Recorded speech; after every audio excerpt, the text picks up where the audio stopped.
Hey everyone, in this video I'm going to show you how to do a boat core exercise.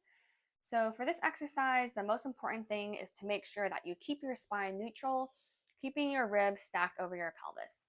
So when you're doing a boat pose, the first thing you want to think about is thinking about elongating your spine, lengthening the crown of your head. You're going to hinge back at your hips.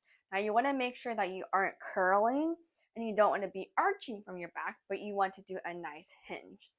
So you're going to exhale and tighten your core. So exhale, tighten the core as you lean back. And then you're going to exhale again as you lift up both of your legs. You're going to try to hold that position.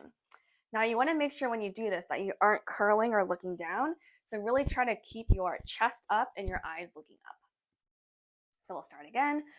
Exhale, lean back, tighten the core, lift up both of the legs, and we'll exhale.